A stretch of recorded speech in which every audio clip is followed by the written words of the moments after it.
Unapologetically Woman, we're celebrating phenomenal women all across Kentucky who make no apologies for their perspectives or the impacts that they're making in the community. Today we're celebrating Jenni Smith. Jenni is a mom, a nurse manager, and the Owensboro Health Regional Hospital 2024 Wellbeing Award winner.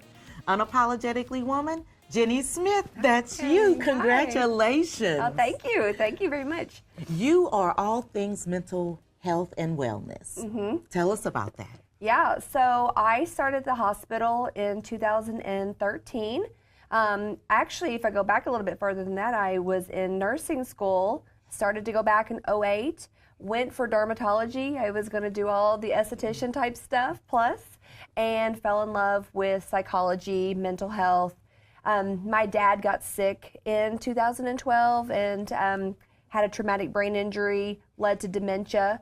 And so as we navigated those symptoms, it really just sealed my fate with the mental health world.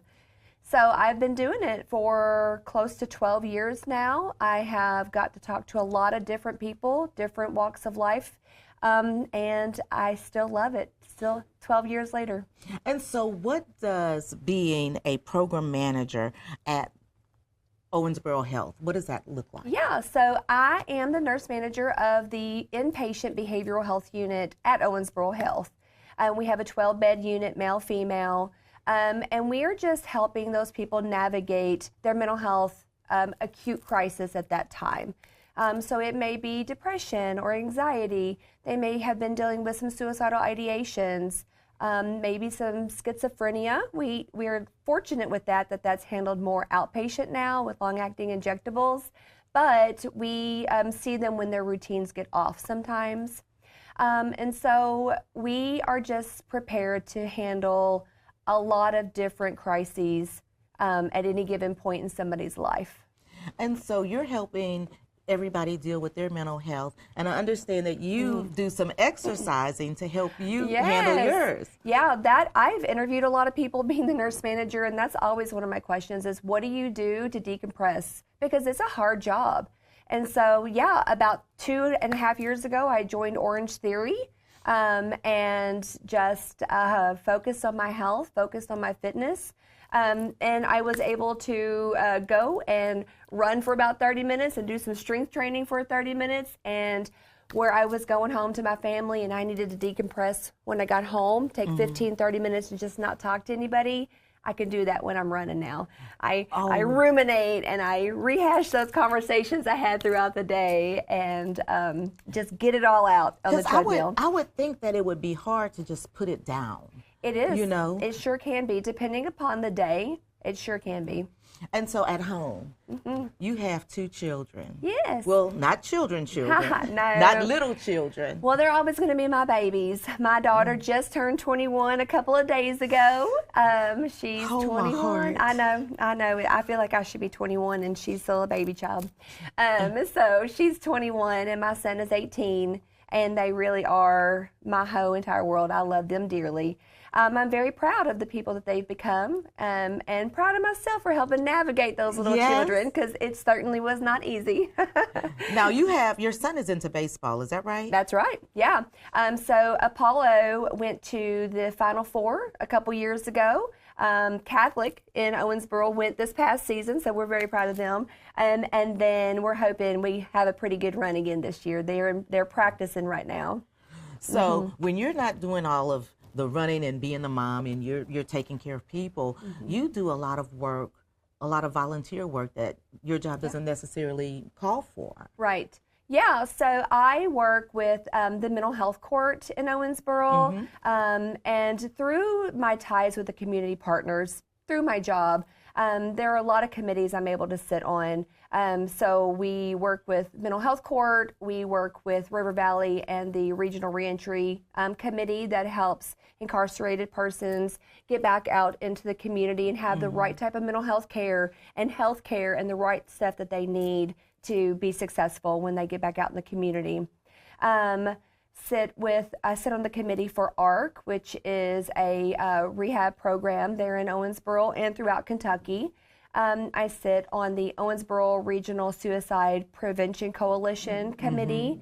And so it's just important. And so what's that about? Yeah, so that is an initiative in Owensboro where they're trying to, we would like to see zero suicide. Yes. Getting out there, talking with people, and also supporting the families of people who have been touched by suicide. They have an annual Lifesavers Walk in September where we're able to bring those people together and give them a time to reflect on their loved one that they lost and just do a little tribute to them. Do you think that the survivors often have feelings of guilt or why didn't I know or something like that? Absolutely. We see a wide range. Guilt is not felt by every person the same way. And so we do see that, you know, why didn't I know? Why didn't I see the signs? What could I have done differently? And so just as important it is to reduce suicide in the community, we have to help those people who are the survivors of somebody who has passed by suicide. And so, you know, it's hard. You're there for them. You hear their stories. You get them hooked up with the right type of grief resources. And then having the ability to talk to other people, it really does help them grieve.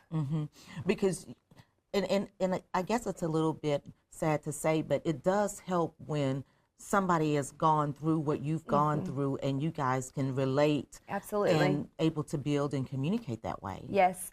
Owensboro is rich with resources, luckily. We have a lot of different support groups. So whether it be for a mama who's lost a baby, somebody who's lost somebody to suicide, just grief in general. They've lost a loved one. Somebody has been married for 60 years and they've lost the love of their life. So there are support groups that we can connect them with to help them through that, to meet other people who are going through what they've gone through. I know, and it just feels so unfair that you've been married and with someone for so long and then you end up by yourself. Right. And how do they handle that? And so, you know, we're there for them when they go through those things, and we help them get the resources that they need. And so I always think that something always influenced, something in your background influenced you to be where you are today. Yeah.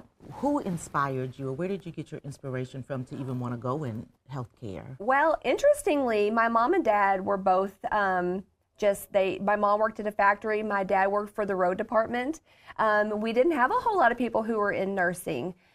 I was an insurance agent before I went to nursing school. And I knew one day that I wanted to do something a little bit different. I wanted to help people.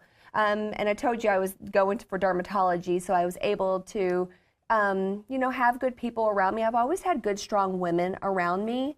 And my mom was very supportive of me. She was very excited for me to be a nurse one day. And so nursing school is not easy. And somebody had to help take care of babies. And my ex-husband did help me through nursing school, of course. He was supportive for that. But my mom was also very supportive. She helped take care of the kiddos, and, anything that we ever needed, my family was there for me. It was a turn that nobody in my family had went for nursing, but I was very fortunate that they were supportive along the way. And so when Mom looks at you now, how proud of? Oh, my mom is my champion, let me tell you. And, I hope I'm that for Leah Smith, my daughter. But, I talk to her every single day. And whether it's going on, nothing is going on, we talk. Something's going on, she's my person. And so my mother is my champion. I figured as much because you are a go-getter and you don't let anything stop you. You don't just have that. You have to get that inspiration from someone else. She ingrained that in me. We don't need somebody else. We're going to figure this out.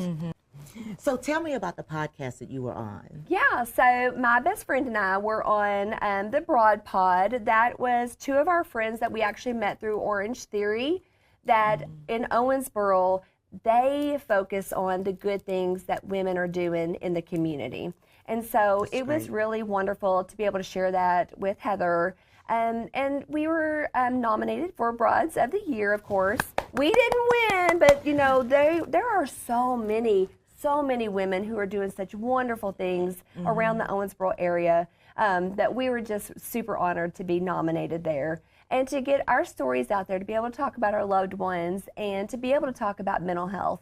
Well, but you know what? Sometimes I think the award is not what makes you the winner. Right. It's doing something that you haven't done before that makes you the winner. Yeah, we hadn't done that before. It was a fun experience, and to do that with our friends as well, and just to be able to get out there and support all those women. It was a wonderful little time there. And you like having a good time, and part of your good time is you love all things Harry Potter. I do. Yes, that's my thing. I love Harry Potter. I am a Ravenclaw. Surprise, surprise. And so, yeah, I have read them a couple of times, seen all the movies, been down to Universal, and so I try to instill that in my kiddos. And that's one thing that, you know, you got to be disappointed in those babies sometimes because they don't live the Harry Potter also. But well, if that's the only thing that you're going to be disappointed, that's right. That's a good thing. That's exactly right. I've raised them well. So, Jenni, we're at the end of our segment, and I want to pitch it to you. Yeah. For young girls or young women that are watching, you know, that are saying, I'd like to do something like Jenni's doing. Yeah. What kind of advice would you give them? I would just say to not give up.